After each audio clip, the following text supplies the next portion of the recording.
Dude, I remember seeing him and being like, that looks like Robert freaking Redford.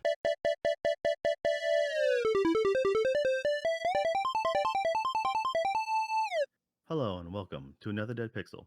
We're a podcast about video games, anime, entertainment, life, a little bit of everything in between. I'm your host as always, Joe, and with me, the gentleman who always runs into a fire. Doesn't matter if he started it or not. Nick, how you doing, Nick? Yeah, I'm doing pretty good. The the key, I think that it's easier to run into fires that you've already started. It's just it's like an architect. You just know the layout. You know a lot better. Fire to do all kinds of weird stuff, but if you know where it started and where it's going, then you can have it's kind of like a little guidebook. So that's just kind of a pro tip there. Um, other fires started by other people. Those are definitely more tricky, but in a lot of ways they're more fun because it's like, what's gonna happen? I don't know. And so when you run into those fires, it's just like, well, hold my breath. I hope that my last will and testament is all lined out. I hope I didn't forget to dot any i's or cross any t's. Um, yeah, He yeah, did, so it doesn't matter. No, I figured it was, anything to be a hero. One beer at a time. yeah. And the other bit is like, well, maybe you've watched too much anime now, and you're just Well, waiting for that isekai life. I Um, always just like when I do it, I always just I am aiming for that isekai life. But I don't want to say hi to Truck Coon yet. Um, Whenever I do run into fires, I always start singing that Foo Fighters song. There goes my hero, and just like all right, running around. Usually don't get to save anybody, um, but yeah. but you look like you do, and therefore you get points. Yeah, Uh, that guy just running into that burning building. I usually can't like pick up like a doll or something and then like jump and then like come out and run into the woods and they're like, I think he saved his kid or he saved his cat or something like that. Same thing, but yeah, yeah. All kidding aside, I am not an arsonist and I've never set any fires or anything like Legally, that. yes, can say that legally. All right. uh, Well, how have you been doing, man? Pretty good overall. Besides the bronchitis and the cough from that won't go away, the sprained ankle, and the extra workload at work, um, and my Cowboys' arch nemesis, the Philadelphia Eagles, being in the Super Bowl. Um, yeah, I'm doing pretty good. I mean, the only thing that could really make it any worse is if the asteroid hit. But some might argue that it would make it better. So, yeah. There's supposed to be one coming in the distant future that has like a 1% chance of hitting us. There's always one. There's always something, but we're gonna. Yeah, it's. I don't know. I hope the aliens care about us enough to just kind of move those asteroids just a little bit. Anyway, there's enough to worry about. I'm doing okay otherwise. How are you, Joe? Doing okay. This morning the entire streets were all just glazed ice, so that was awesome. Got to ice skate to my car, like literally just you don't actually lift your feet up because if you do, you have a higher chance of falling. I Yeah. I hate to talk about the weather with you, but this past week it's been like at 80 degrees all week. It has been 80 degrees. Like winter is over. First week of February and winter is done. It'll probably cool back down a little bit here. It's usually we have some not hot. I will say it's definitely not cold, but it's like not hot, kind of chilly days that last into April. Sometimes definitely through March, but yeah, I think that's probably because I've had some allergies too, and I think that's definitely not helping. Is the like freaking 50 to 80 degrees, that jump back and forth doesn't help the sinuses. Um, but All yeah. right. Well, on that wonderful note, bring us to some news. Okay. Nothing huge, but we have quite a few little thingies we can talk about. Um, Saw this on Video Games Chronicle. Didn't read the whole article because I got kind of bored with it, but new Switch controller, that mouse function thing we were all suspecting, that's been pretty much confirmed due to a patent that's been found. Um, and then, but also, kind of what's interesting about that patent is it has a separate controller configuration. For the audio listeners, it's kind of like a it's kind of like if you were to hold the controller sort of like a handle, but then or like the handle of a gun, but instead it's just like a snub nose. It's like an inch away from where your kind of hand is holding it, and it's flat on the desk. So you're just kind of running it around, sort of like a small vacuum, like a hand vacuum kind of, but the size and shape of a controller. I know I'm doing a terrific job of explaining it, so you'll have to kind of just go look it up. But so that part I haven't actually seen anywhere, but I think it's like an idea that they might be playing around with for a separate kind of controller. It looks awkward, and I don't know what the purpose of it would really be. But it's something maybe that they're thinking they could do something with. So they just wanted to create a patent for it and say, hey, this is, this we want to reserve this in case we need to use it. Well, I guess it'd be like it seems like it'd be more of an ergonomic like mouse essentially, because if you take normal the Joy-Con as it is now, lay it on its the inside and try to track with that, your palm doesn't really have anything to rest on. So with the patent design, it's almost as if you took it has the handle grip of like a PlayStation controller, or like a current modern console, so Xbox or PlayStation controller, and you just have you still have the thumbstick, you still have the four buttons, and then you were to cut the controller in half, put that cut spot facing straight down. So yeah, like you mentioned before, or like if you hold it like a scanner for groceries, right? Yeah. But you're holding it straight down, trying to scan the ground, scan your table. That is, you have something for your palm, and I think that is for more for the comfort. And it looks like the button on the top is more flush, so it's a easier like mouse clicking style, comfortable button. So that's kind of what I took away from it. Uh, it could easily be an add-on, and then if you have some sort of like controller dock, you can clip them. You think you'd be able to clip both of them together, kind of like the current Joy-Con. They have the little docking station. So I mean, it would feel. I think that as a controller to use normally, it'd probably feel better than the Joy-Cons by themselves, just to hold, because it has the palm grip, just like a normal PlayStation or Xbox. Yeah. I Uh, guess they're just making it look like, maybe it's just because of the diagram or whatever. They're making it look like it's being held onto a flat surface. But now that I'm thinking about it, I'm like, well, that may not actually be, it may not have to be laid on a flat surface. It might be more kind of holdable more like a normal controller somehow. I don't know. But yeah, it just remains to be seen. It'll be interesting to see um, if and what they actually do with this. like I said, it makes sense for any sort of creating games, like the level designers type of style game. I think, like I said, I joked about it last time. Bring back Mario Paint. I mean, that seems like it'd be a really simple, easy thing. There's a lot of love for that. You could probably do some interesting things with uh, some any other like any game with a mouse essentially. If a Yeah, mouse be utilized, it's like you need third person perspective, yeah, even like Animal Crossing. You can click and drag people or the characters around.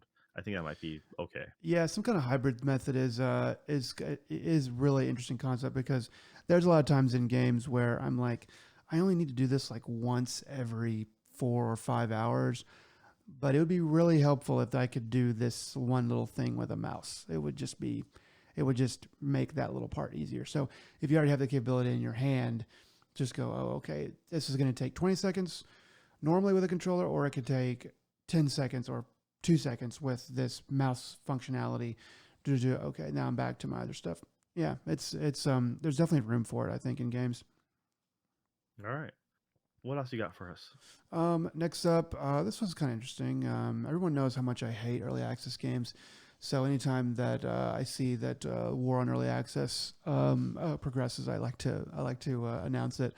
But no, seriously, Steam adds a warning for quote abandoned early access titles.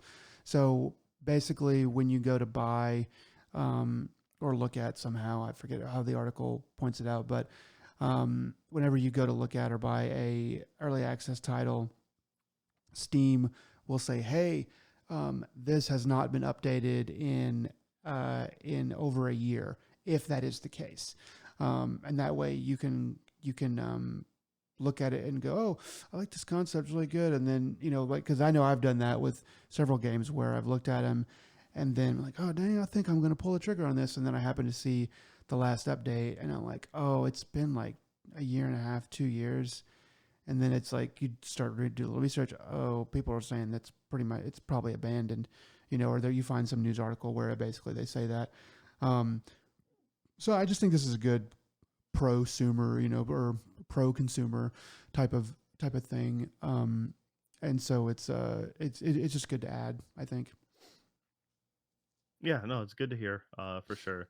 I mean, Steam needs to crack down on a lot of stuff, but their platform is just so open and big that that a lot of people complain about all the garbage that's the shovelware that's on there, and a lot of people have abused the early access system, much like the Kickstart. There's only, I think, a lot more people are hesitant now before they jump in, but still, there's a lot of people who like to hit games on like early ground floor. They feel like they're contributing, being the alpha or beta testing, and they like to be there to be to tell their friends like, yeah, when the whatever XYZ game becomes famous, like, yeah, I was there really early. I was like, I was a true fan. It's bragging rights. But so Yeah, long as hopefully they can help out with actually warning people from falling into a trap. yeah. I think that's just like so you know what you're buying. Hey, this probably buying a game that's not really ever going to be complete. Sort of like investing in a Kickstarter. It's a little better than that because you are getting some value out of it. But yeah, you're right. Some people like to just go in and play around with kind of crazy concepts and weird stuff. So I do get that aspect of early access. But yeah, I just thought it was a good little move. All right, cool. What else you got for us? Multiversus is shutting down. I think after this final season 5, um, it I think it came back like a year ago from Marty kind of being shut down or suspended once, and it's really going. It's really supposed to be going away this time, but so kind of these announcements and with it shutting down, people are. And someone's always mad on the internet, but people are kind of bringing up a lot of the problems that they had with the game. One of the interesting ones that is kind of a haters are going to make some good points. Is somebody was saying like, "Hey, I spent $100 to buy the Founders Pack for 30 coins to buy characters as they come out. Oh, there's only been 12 that have come out since then." So I was thinking about it. It's like, well, maybe if you bought that Founders Pack a little bit late or something, then I could see how that little wording is sort of weird. But so it's hard to know, exactly. But that does raise a potential concern that I haven't seen addressed, where it's like, you're making people pay, or you had people pay. You took money from people on coins that you're never going to allow them to redeem. So they kind of thought they were going to get, they were going to pay so much per coin, blah, blah, blah, blah, but they're really paying a lot more. I think that's a valid question that should probably be answered. There's also a bunch of kind of stuff about some threats, I think, being thrown at the developers, which, there's a lot of weird people in the world. And so I just kind of assumed that it's probably people that are not in their right mind for one reason or another that are doing that. But they mentioned that as well. The validity of those threats kind of remains to be seen, but it's being talked about. So yeah, it's just kind of sad because I mean, Multiversus, whenever it came out, seemed like it was way more popular and way more successful than anybody thought it was going to be. And then it sort of like I was like, oh, good for that game. And then like I spin around and it's like, oh, it's about to die. It's like it's on its last legs. And it's like, really? Like why? It was such a weird thing to me. So whenever I see a news story pop up about it, I'm kind of curious, kind of how it's going. Um, but yeah, it's just that's just sort of the state of that game, and probably gonna it's just kind of circling the drain right now. Seems like. Yeah, it is sad because it was one of the more widely praised Smash Brothers clone or platform fighting games. I personally am not a big fan of platform fighters, so Yeah. it yeah, it's kind of it's a moot point for me. But for those who are actually interested, and it is also equally sad that or messed up where everyone seems to have to get burned by a season pass at one point or another because Mm, it's one of those things that the developers need to make more money, and generally if you get a season pass you can get it at at a discount compared to buying a la carte. things, the DLCs, when they come, when they come out. So they're like, yeah, all right, that makes more sense. um and you're trying to support them, you're trying to give them the money, trying to make sure that they have the funds to continue on. uh it's the thing that when it comes to the platform fighters especially, but it's just like the live service model doesn't really seem to fit the bill with this. I mean, it kind of worked with Smash Brothers to a certain extent because Smash had it all lined up to for the most part, but then when the pandemic hit, they got to stretch it out even farther. um but also it's Smash. They already had a huge dedicated fan base. Any new group that comes into the space never really seems to last very long. Yeah. I mean, so PlayStation All Stars was the big one. Um, if anyone could have tried to make a run for it, but at the same time, it felt that always felt like they never had the right staff, or maybe they had the right staff but not the right backing by the company or something, because it's like, yeah, we can make the initial push, and instead of sticking with it, say like kind of like a lot of Ubisoft games of more recent memory that came out rough but then stayed with it until they got better. Yeah. um that's kind of like that's what that Sony should have done, and they probably could have come out ahead in a lot of ways. But when it comes to any of that stuff, they seem to jump ship pretty early, especially with the live, the live space. So Yeah. Like I don't know.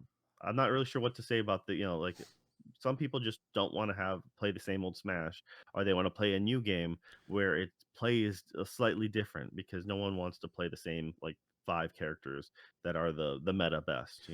yeah, with Smash and Nintendo, um, I think I kind of think that Sakurai gets a lot of deserved credit for this because he seems to be the one that kind of moves the ball forward on Smash Brothers with those characters. I think that there's a lot of licensing difficulty. Nintendo kind of already owning a bigger sweep of a bigger amount of that. It's a little bit easier because they have like a really hard and then the core fan base and stuff like that for Smash. It's like, hey, we want to license your character, put him in here. Um, you're going to be well represented, um, and we already have a lot of other big characters and stuff, so we don't really need your character. So why don't you play nice? So it's a little bit easier to make a deal. Whereas I think the licensing for Multiversus and for like PlayStation All Stars and stuff, you just don't have as much history the way Nintendo does.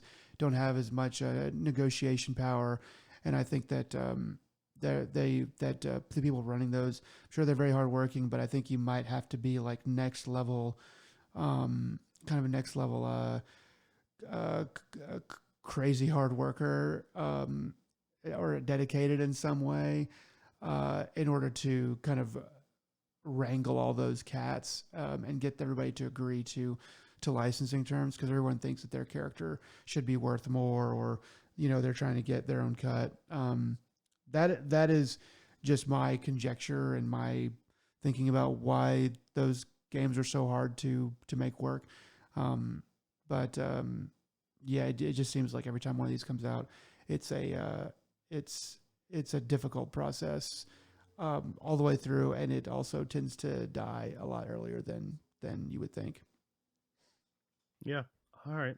And what's the last bit you have for us here? Um, Two little things here. It looks like, I mean, I guess everyone's just so excited about GTA 6, that they are reporting on non news that is happening. Um,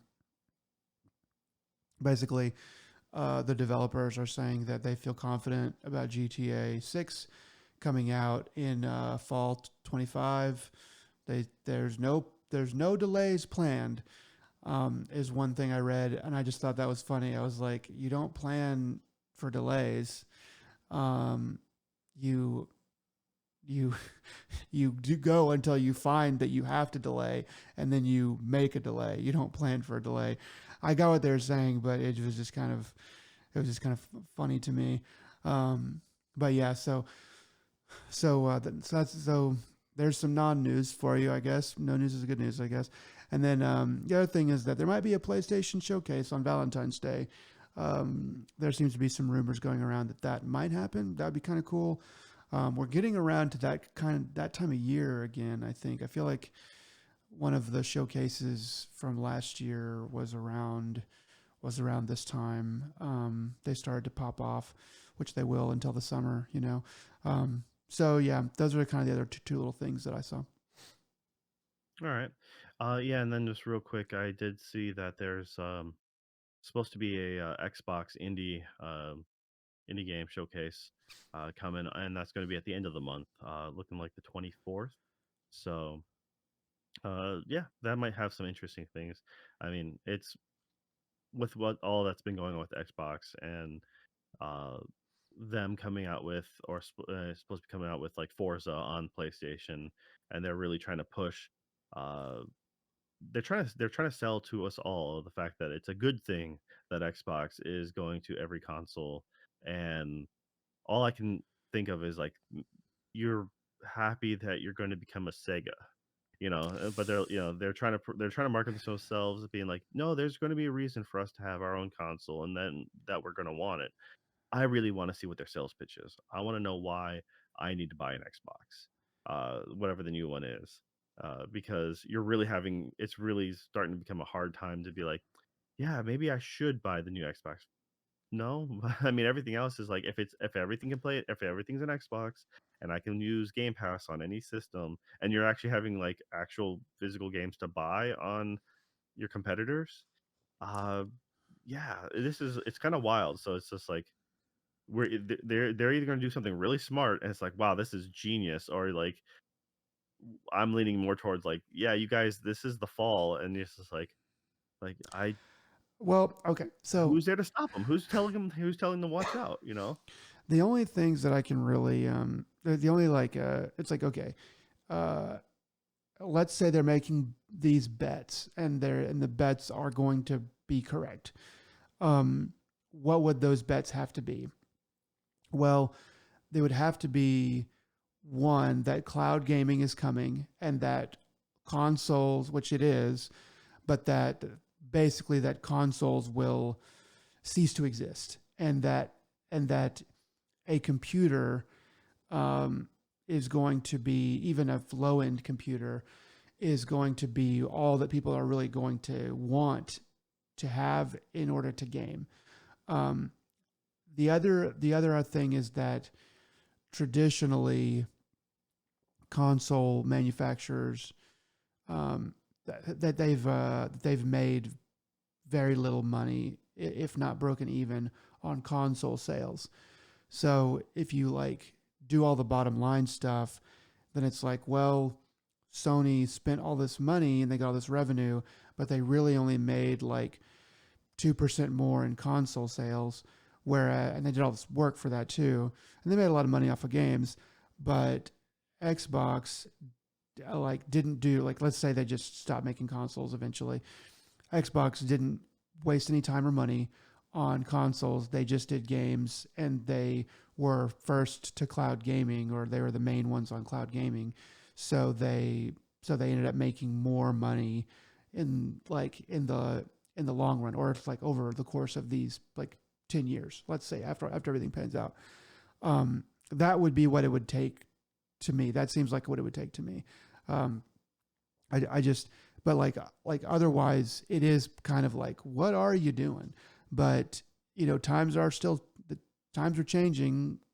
This, there's a lot of different things that are probably going to happen over the course of the next 10 years. Some of these things for better, some for worse, but but yeah, it is sort of weird though because I think the one thing that Sony is doing right is they are putting a lot of money into exclusives because they make a lot of that back, but they're just creating the most value. It's like yeah, the games that Microsoft is making, some of them are pretty good, but they're never really like in top 2 or 3 game of the year. They're not like, oh, God of War, like is out, or I mean, Helldivers was kind of a sort of like a weird secret hit. But like the hits and like you gotta like if there's one game that you gotta play all year, it's probably going to be on PlayStation. It's probably going to be from Naughty Dog or one of those, like super boutique in-house studios. And I just don't get that feeling from Xbox. So that sort of is a weird thing to me. I would think they would go, okay, we're going to take money away from consoles. We're going to put it in. We're going to really put it into some great talent at a studio, besides Call of Duty, and we're going to really make things that people are going to go out and buy this game. Wherever it's at, they're going to buy this game. And then Microsoft or Xbox company or whatever is going to make money, big money bucks off of that game. And then we win that way. But yeah, I don't know. It's a strange sort of strategy, I'll admit. Yeah, all right. Well, I guess that's it for the news that we picked out. And Nick, so what have you been playing? So I have been trying to make a dedicated effort to get way more into PSVR 2. And one of those things, one of the fruits of my labor has been I finished a little game called Moss, which was a game that upon seeing it, that was one of the things where I was like, okay, it was a significant percentage of the reason I bought a PSVR 2. It was like, okay, I really want to play that game. And I played through it. I mean, it's very short. Overall, I think it's supposed to take you like 4.5 hours. I think my run was like 4.5 for like, I think for like everything or for main story and a lot of extras. And I think mine was like, is like 6.5 hours. There's definitely some parts with VR, especially with that game where like there's some parts in general with VR where I am just not used to that, the tropes of that design.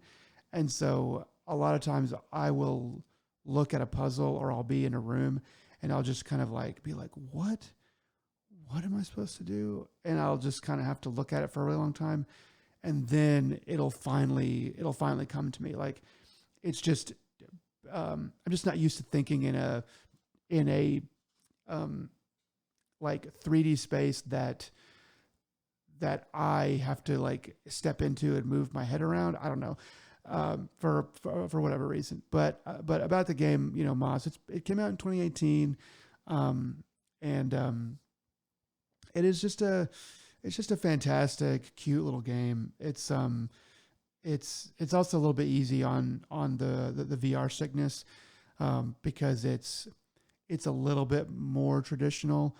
You're kind of standing over an area and moving a character around. Um, so so yeah, and it's I think Quill is the name of the character, and I think it's a she. Yeah, she's just just a cute little mouse, and the puzzles are fun and different, and that you the player are part of the story as well. It's like a storybook thing, so it's very grounded. I just really like this game like a lot. Overall, I mean, being short as it is, it doesn't waste your time. It kind of does what it has to do, tells you a little story, and then it's like, awesome. Thanks for playing. Now you can leave if you want. So yeah, I was really excited to play this game. I really liked it a lot. I do have Moss 2 in my mind to play next. What did that come out in 21? I think.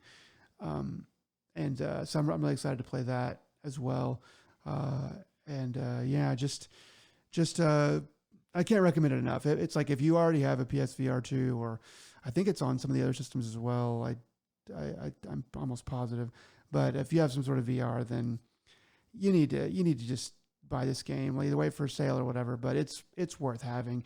It's one of the games that I was like, if I ever show VR, I mean, my parents have kind of already seen VR a little bit, but if I ever show VR to my parents or somebody that isn't really that familiar with it, that would be a good place to start, because it's a little bit it's not going to wow them as much maybe as like something that's like super immersive, um, but it's uh, it's definitely pleasant. It's definitely pleasant all the way around.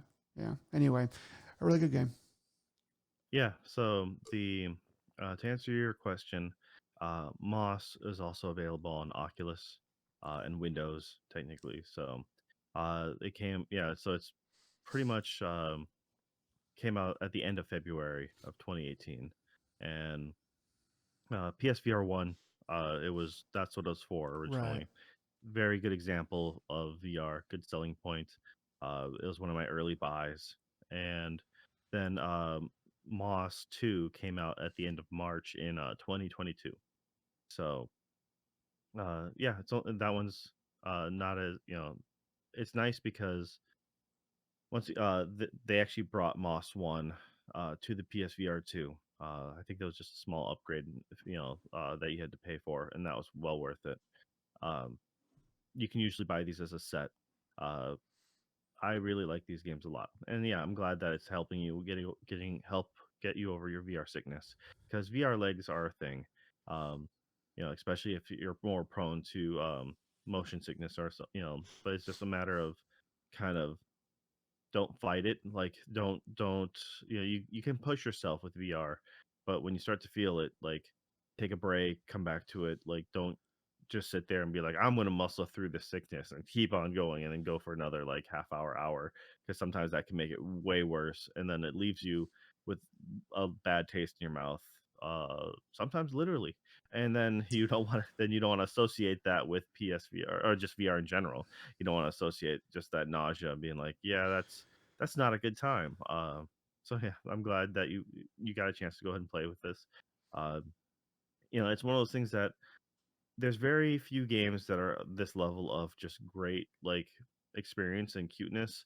Um, Astrobot Rescue Missions was one of those, but has not been ported over, which is really strange. Like Sony has a great title right there, shouldn't in theory be too difficult, um, but for some reason they're not doing it, and that's a shame.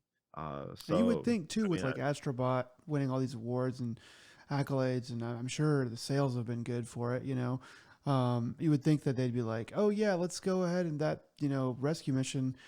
That's a little thing that we could add on, and for I mean, yeah, you're right. It can't be too hard, but you never know. I don't know. It's strange.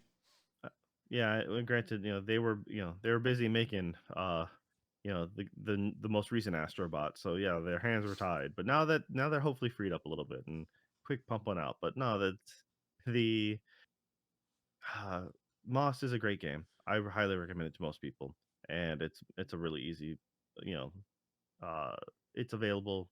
Should play it. That's all I gotta say. All right. Now, for me, on the other hand, I went ahead and played Dead Rising Deluxe Remastered, so DRDR. Um, I haven't played Dead Rising the original since the Xbox 360 days. I remember when this game came out. I had just gotten myself a new flat screen 720p TV. Like it was like 40 something inches. It was just like uh it was really cool for me at the time. And the Xbox wasn't even the HDMI supported back then. You had composite or component cables. So that's how you played your 360 games. And so the I remember specifically the worst part about Dead Rising, the original, was the fact that the font was not adjusted properly for the 720p display, and you'd get the all your side missions and everything says none of it was voice acted, Right. only the main cutscenes. A lot of those extra, like, hey, there's someone in the food court, you need to go help, or there's someone in the store barricaded. It was all written text, and it was really small just on the screen. It was just very hard to read, and so then you're trying to read it while trying to avoid zombies and getting mauled, and it was tedious to say the least. So yeah, getting the other games have become way more user friendly and crazy over the top. With this, the deluxe remaster, it's very much true to form. It's not like a reimagining of the original game. It's very much beat by beat the same game. The quality of life improvements for the controls, and it's fully voiced now, so that's nice. You get all them side missions and quests you get over the walkie-talkie. Yeah, and they do the nice thing of certain games where if someone's talking to you and they get interrupted because you go into a loading screen of like to the next area, or if a cutscene happens, they'll call you back and be like, "Hey, don't interrupt me," or like, "What were we talking about again?" Oh yes, 'cause I always appreciate. God of War did that most recently when Yeah. you get in and out of a boat or something like that. They I'll continue their finish the story. story later, and then yeah, then Yeah, you get to fighting. Yeah. so I actually do like that. Um, the game's actually really fun. It's it's silly, it's stupid. It has there's probably a lot more to it, but I had myself a good time with it. Um, I for the first time in I've never bothered getting the oh goodness, I'm gonna get the name of it wrong. It's not like I think it's Zombie Apocalypse trophy or something like that, but it's just murdering a bunch of like the population of the city, which is like 53,000 something. Hmm. Uh, and you can either play through the entire game and get a chunk of their way there, and then once you get some of the extra perks from unlocking, because it was a very early experience for a lot of gamers in that 360 era of like a roguelike experience, where it's meant to be you have a 3-day counter originally, and you're meant to progress a certain point, and if you can't, you can reload the game from the start, but then you'll have all your upgrades experience, things like that. And then after 3 days it'll expand to the full, like, quote unquote full length, which is like 5 days if I remember correctly. And yeah, it's meant to be played that way. There are things you can miss, so you can play through and try to get the perfect run, as it were. um, uh, I would think a lot of people were not expecting that at first, because they were expecting more of a like a Resident Evil or just a murder sim, for zombies.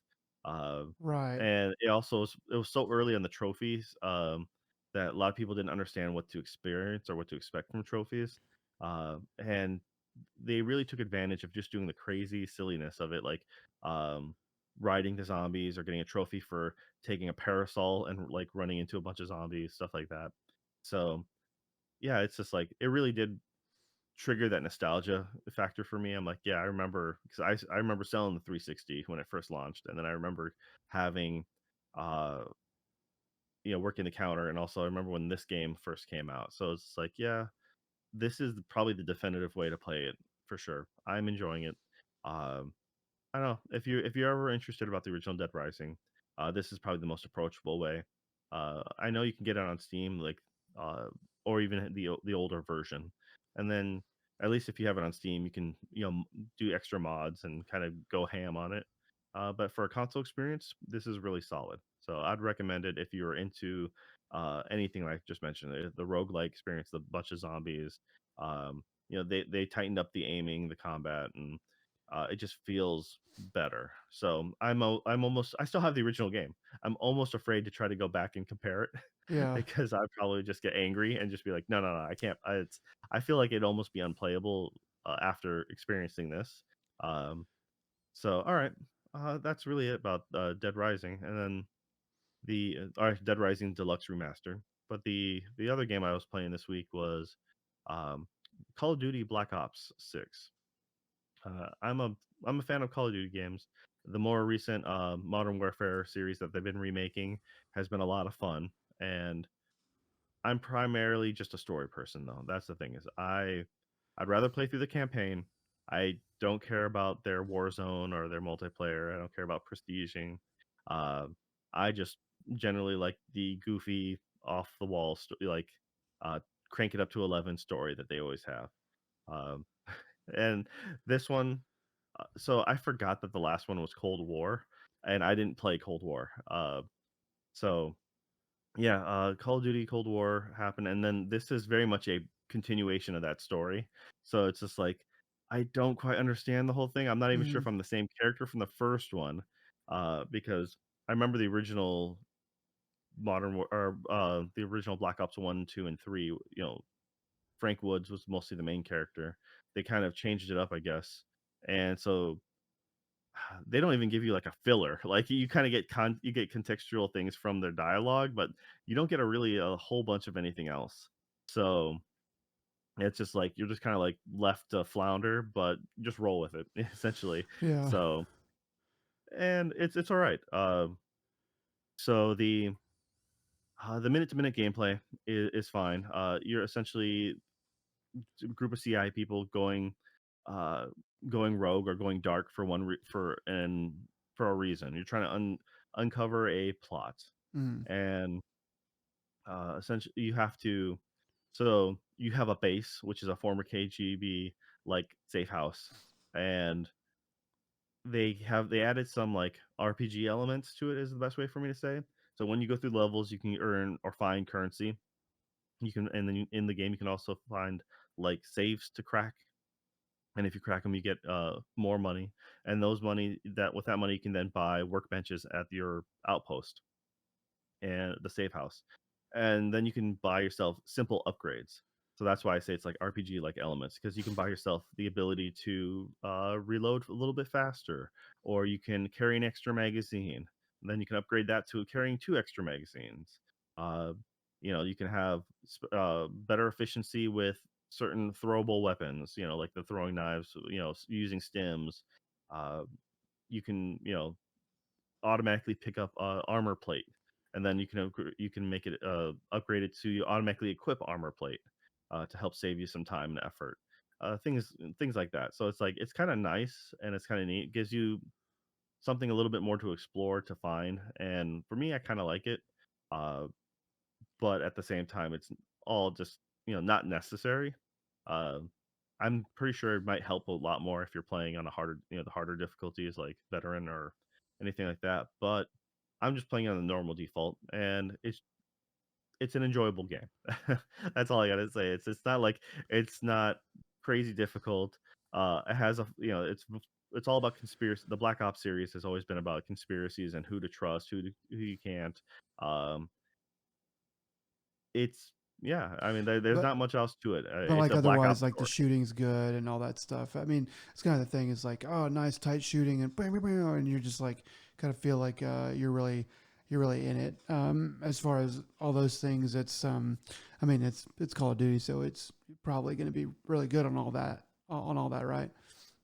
Yeah, they've never really gone too wrong with that. Like I said, where usually you hear complaints about that stuff is the online portions, and I can't really speak much to that. But if you want yourself your normal Michael Bay action fodder storyline, then I mean by all means, this is kind of it. Um, the the cast you have here. I mean, the graphics look so great. Like just the clarity of how everyone is portrayed. Um, it's kind of funny because the timeline we're in now is in um, 91. So it's very so you have Desert Storm going on. You have Bill Clinton running for president. In all the government buildings, you're seeing Bush Senior, his portrait up as current acting president. Yeah. So it's kind of funny that way. I enjoy that that little bit. That's kind of cool. Kind of And that, kind of think it weird to think about it as like a period piece, but that kind of boxes it in, kind of gives you a bit more context for the kind of weapons and kind of things that you're going to be using.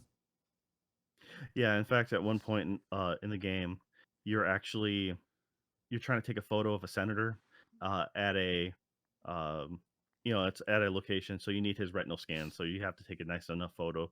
It's a neat little experience, but at this fundraiser, it's a fundraiser for Bill Clinton, and so they have him 3D modeled and speaking. Oh It's yeah. kind of funny. It's like, yeah, it's just really, it's kind of just like, wow, that's I wasn't expecting that. I guess. I mean, it's not that far fetched, but I just found it funny. Um, and I mean, it's it is a good time with a silly story, and it just keeps on going. Like because you go from this little dining party to trying to get to get some information, and they give you multiple routes. So like, yeah, you can do one of these three ways, and so I went ahead and chose my option. From there, then you go, okay, well now we got to infiltrate the place, and then you do the same level. You're infiltrating. They're like, all right, this is going pretty good. Then you get the person. Well, now you got to leave, and then the moment you get to the get out, you're like, oh yeah, well now our exit's blocked. We're now just going to do like this more little tiny motorcycle chase scene, and it's just like, all right, you're just kind of layering and layering. I'm like, I forgot that I thought that was gonna end a while back, like Mm. this level, and I'm like, it just keeps on going, and I kind of like it. It's a guilty pleasure, the Call of Duty stories, but then again, I think more people should take the time to go for it. Um, yeah, I don't know. I'm not. I know you don't really play the Call of Duty stuff that often, but uh, Yeah. if The you ever want Go ahead. no, if you ever want to do, like, the equivalent of, the popcorn film, it's Hmm. just like you want something that's not that long in the grand scheme of games, and just a bunch of action back to back and some silly storiness, then for sure, these are great. Yeah, I know that they are really well made, gameplay type of games. It's usually the time period and I mean, just like army men games. I just haven't really been. I just never really go for those anymore. I'm sure that like if I went over to somebody's house and they were playing it and they're like, "Here, play this," I probably would have a blast. Probably just be like, "Dang, this is really good," and stuff like that. Because I remember seeing, I think Warzone whenever it first came out, being like, "Oh, dang, this is pretty awesome." Um, but yeah, it's I definitely have a lot of respect for these guys and that stuff and kind of the spy aspect of it or the Black Ops being the name, that sort of aspect and the time period it being set in actually has me a little bit more intrigued. So yeah, I'm glad that you enjoyed it though. I know that they're always good. I do hope they keep. I mean, like I'm not playing the campaigns, but um, for your sake and for the good of humanity, I hope that they keep making campaigns for Call of Duty. They keep trying not to really often, but I think there's something kind of, I don't know, pure about it. I don't know. Well, what they've done is, in this one, they've added, so the previous, was that Modern Warfare game, they actually had open world, like a few levels that were open mapped. Uh, and they kind of did the same with this one. They had you, for example, they have you in an open map where you can have different objectives. You have one base objective, take out like uh, three missile sites, and then you go ahead and you take them out, and then you can be on your way. But then they have a bunch of other objectives and other spots you can look on the map, and it was actually kind of fun just going ahead and trying to knock everything out of these lists. You have, uh, but the other thing is this I think it started with Cold War, maybe before, I can't remember, but they have a guy named Adler, and he's very much just modeled after Robert Redford. Oh, It's like dude, I it's remember not Robert seeing him Redford. and being like, "That looks like Robert freaking Redford." Yeah, Okay. it's 1000% supposed to. In my mind, it's Robert Redford from Spy Games or something. It's just like it's it's, I'm like, how did they not get in trouble? I don't know, but it's really funny. And yeah, I don't know. This, like I said, it makes me want to go back and play Cold War. Um, though there's a couple weird things with PlayStation. One of which was the PlayStation was like, yeah, the friends that you have who played this game, and I'm looking at it, I'm like, that says you and my spouse have both played this game. And I know very much that you haven't. So I'm like, that's weird. I think that's just false advertising. Like, Hmm. I think they're trying to get me to be like, oh no, all my friends are playing this game. And I'm clearly not. Like I messaged my wife. I'm like, so you've been playing this game behind my back, I see. And I sent her a screenshot. She's like, yep, you know that, the Call of Duty life. She's Um, a COD fan from way back. she like no, no scope sniper. That's the way she plays. Hmm. But no, that's the oh man. So that was funny and silly. But the other thing is they make it so convoluted in a lot of ways. So essentially, they're using the Modern Warfare, I think Modern Warfare 2 launcher, as their hub. So Right. you can then see. So you can see Modern Warfare 2. You can literally, if you have all the games from there, you can be like Modern Warfare 2, 3, Cold War, Vanguard, Black Ops 6. So you can. So if I had them all loaded on my system, I can then just go to the one hub and pick, Yeah. uh, which is fine. But apparently the trophies for this game are all linked to kind of like DLC for Modern Warfare 2. So if you have Mm. a PS5, you can't get a platinum trophy. And I'm like that, or at least I don't think I you can. So I'm like, that's remember fascinating. this kerfuffle. I don't know how much this was evolved, but I remember when that was kind of revealed. I think it was like a couple of years ago, where it was like you have to go into Call of Duty 2 to launch Call of Duty Cold War or whichever one they were using at the time, and it was like, huh. So there was an explanation for it. It had to do with architecture or how they design, how the choices that they made a long time ago that they're kind of stuck with from a developing standpoint. But it is kind of like it's kind of it's Activision. They're a huge, rich company. You would think Make that it better. make it. It's like yeah, this is weird. Make it better. It's like well, we can't. So it must be real because you would think that they would just be like, this is ridiculous. We need to do it this way.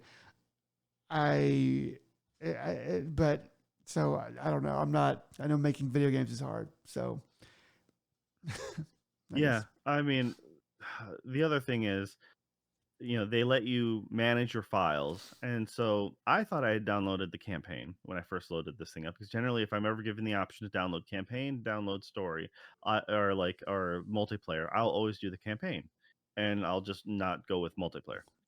So when I went to play the game originally, I'm like, okay, sitting down, I'm going to go ahead and give this a play.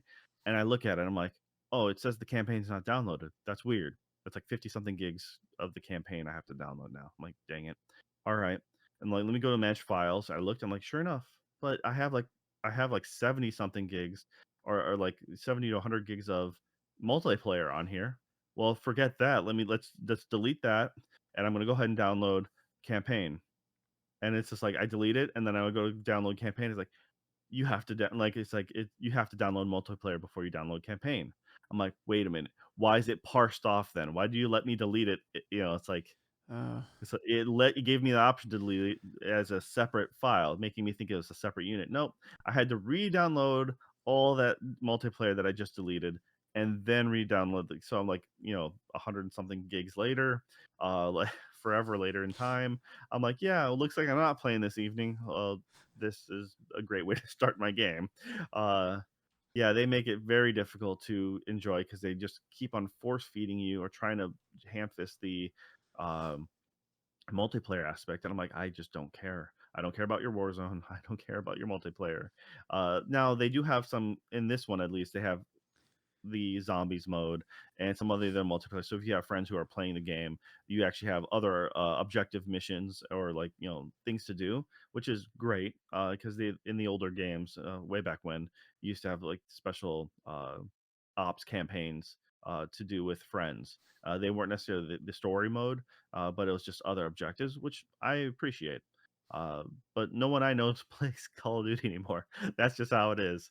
I mean, some people do It's Warzone because it's free and they just want to do something, jump in real quick. But for the most well, part, no one keeps up with it. it's diverging. So now, 'cause, like video games are such a big thing now that you can't just be a video gamer and really play like all of the games and associate with it. Like there's just different breeds of gamer now. Like in the 90s, if you were a video gamer, even if you only had a PlayStation versus a 64, um, you were still like you're you were still really cut from the same cloth. It was like, well, I've only got a PlayStation, but like there are definitely some games on 64 that I really want to play, and vice versa. Nowadays, I, especially with like the live service games, there's like every community is kind of its own. It's like almost its own silo. It's like there are people that only play Call of Duty and they really don't play anything else except maybe Madden. Um, but like, and then there's like League of Legends people who like play League of Legends and maybe a couple other games similar to that, but they really don't play anything else. Those people are more likely, in my opinion, to play more different things. But like, there's becoming like more like there's a lot more like people who just play indie games. It's just such a big diverse field now that it's becoming very specific where people um, don't really play more than what they just like super specifically want to play. But I think that's part of it. I think that's part of video games becoming ubiquitous.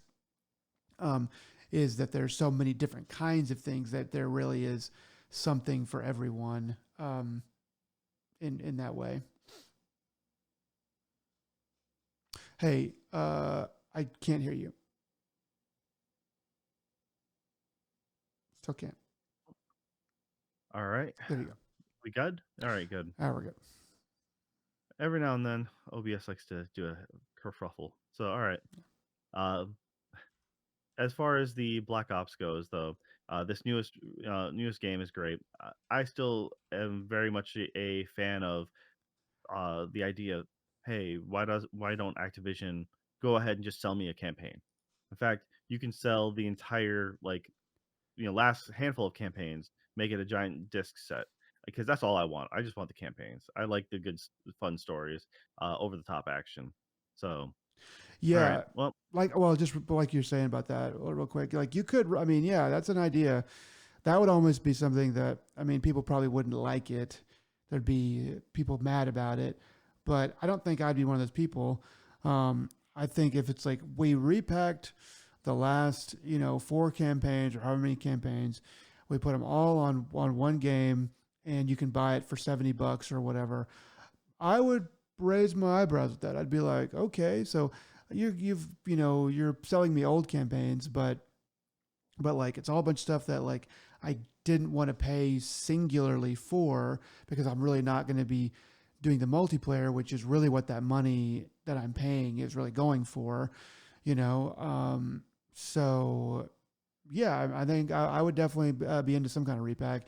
It's just that putting it all together, I don't know how much they're going to really want to do that as far as money yeah, making possibility. I just personally would like it. Plus, it would also cut the fat from all the extra like bloatware. Essentially, I'd have to download. Yeah. Just keep it bare bones.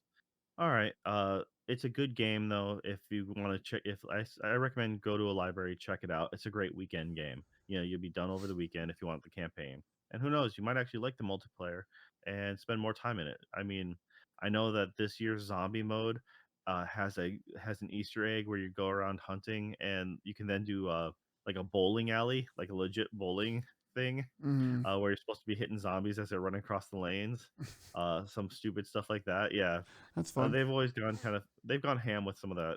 I know that there's supposed to be a Terminator uh, tie-in coming up soon too, so I'm Mm. not really sure about that.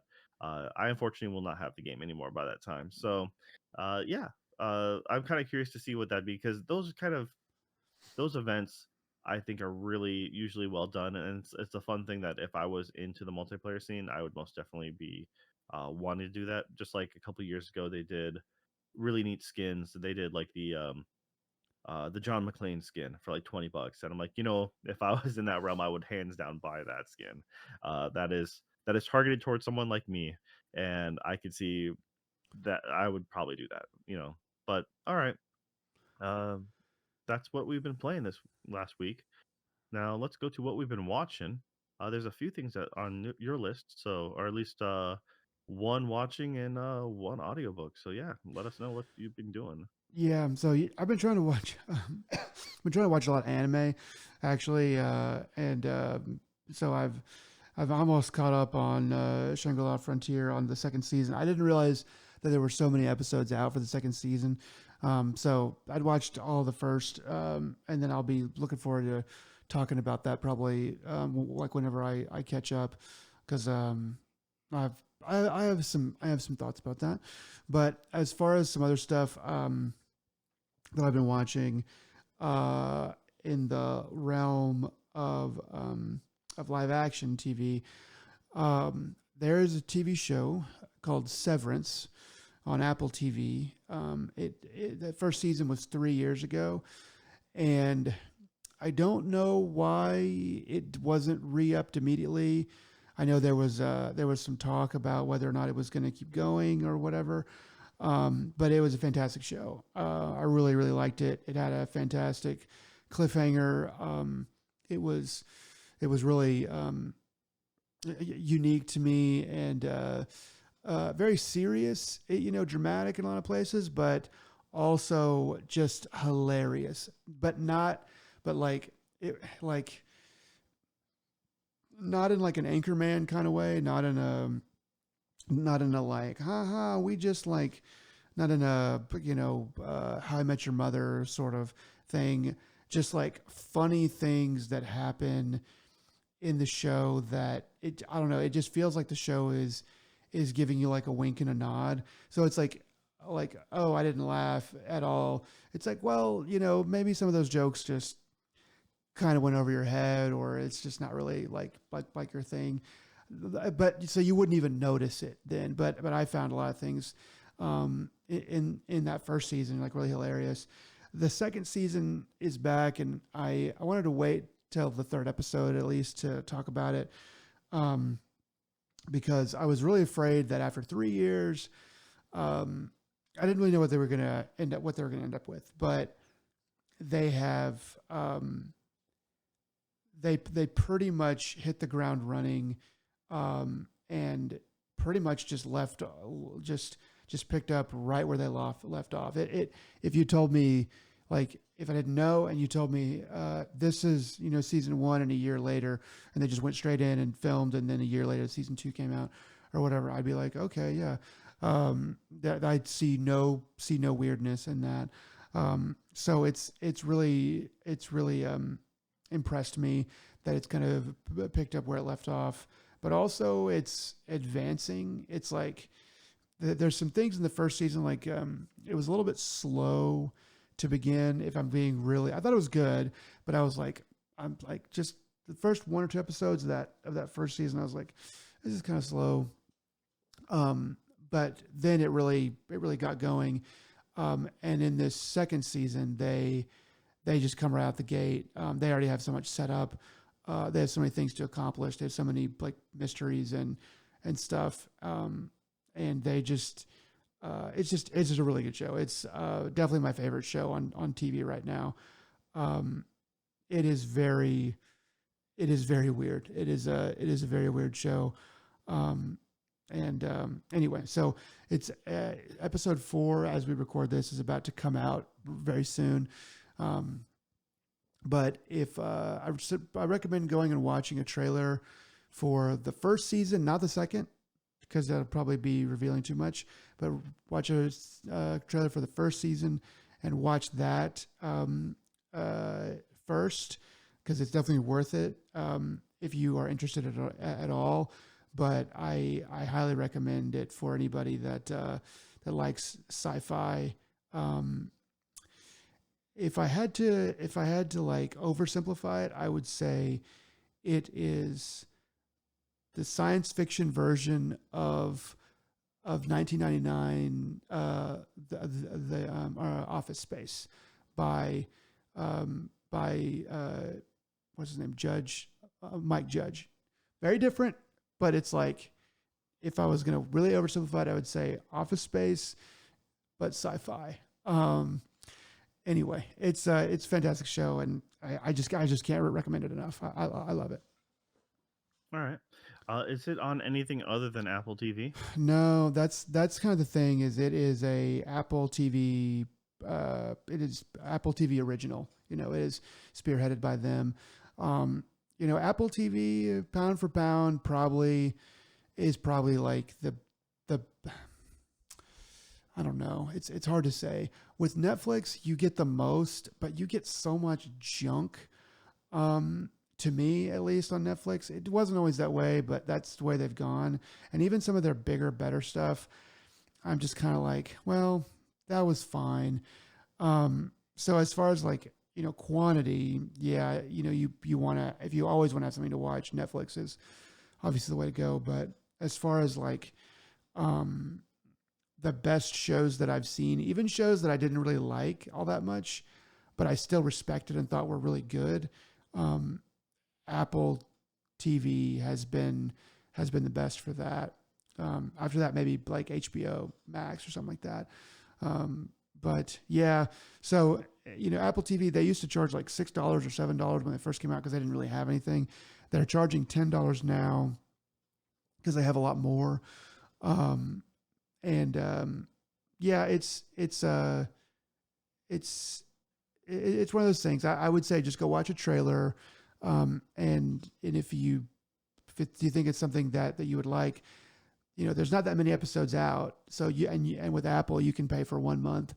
I don't think they even give you an option for a cheaper year subscription, right now, but you can pay for 1 month and really binge all of it, and then, and then cancel. So, and then also, I mean, anytime you buy an iPad or any kind of big Apple product, they give you like 3 months free of Apple TV. So there's lots of options, but no matter how you watch it, I would just recommend it. It's really good. It's not for everybody.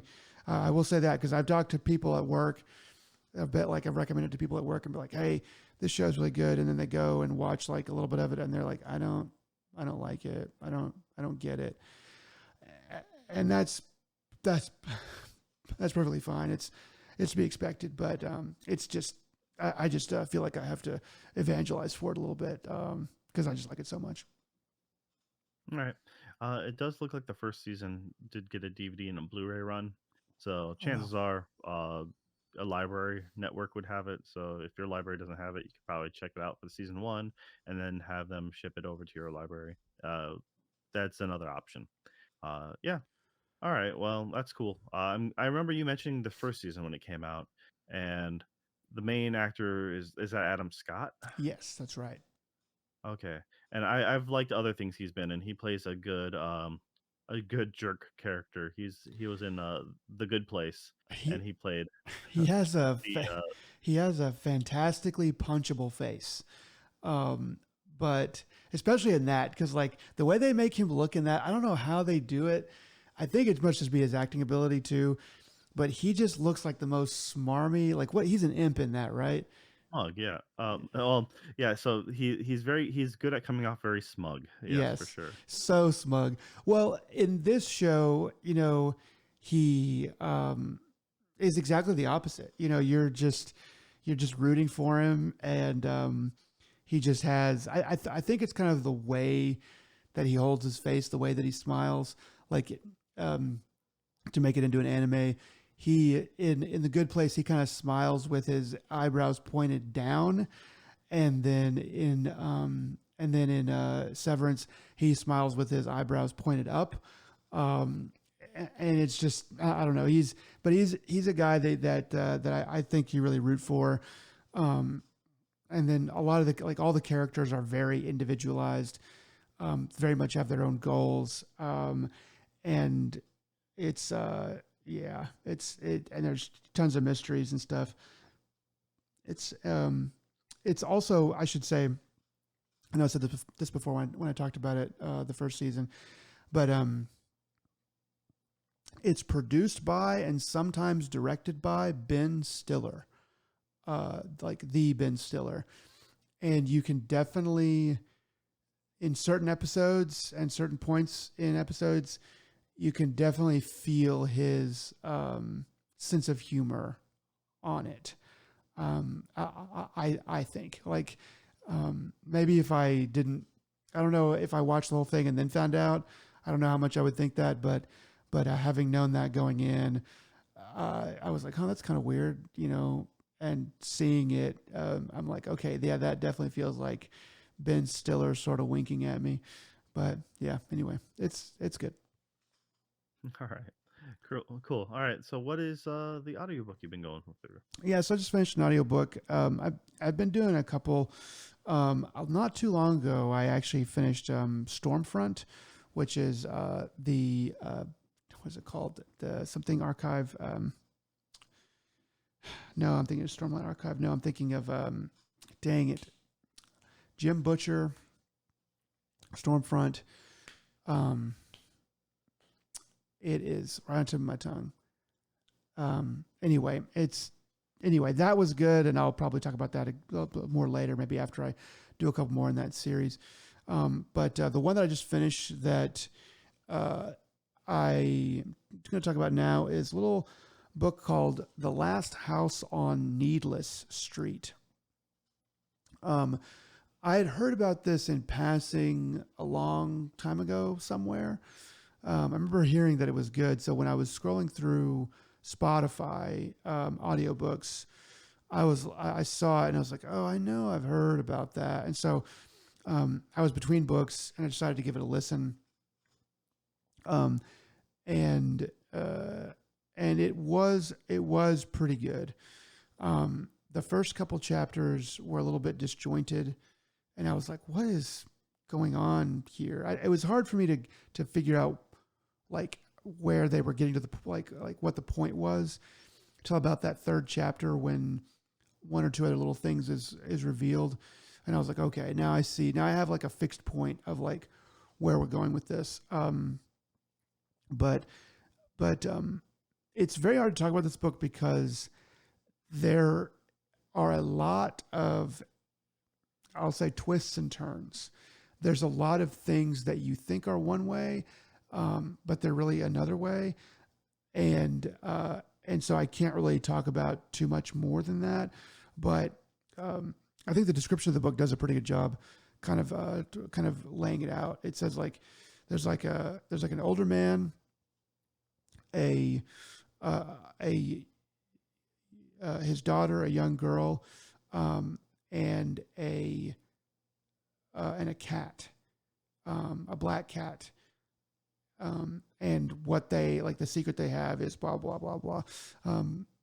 And so it's like, okay, so that sort of kind of got me, kind of like, it's like that kind of got me in. So I was like, huh, that's sort of weird, because the cat narrates a lot. It does a perspective of different characters for different chapters, and the cat's name is Olivia, and she's going around doing different stuff and talking about different things, and it's like what is really going on here. So getting to the bottom of that was a pretty fun ride. I actually enjoyed it a lot more, like more and more as I read more of it. So yeah, it was good. It was good overall. And I don't know if I'm going to do anything more by this author, at least not for a while. But The Last House on Needless Street, was was good, especially if you. I will say it is horror, and it was given kind of a thumbs up by Stephen King. So that is sort of kind of a little bit of a marker there for what you may or may not be into. But yeah, it was good. All right, cool.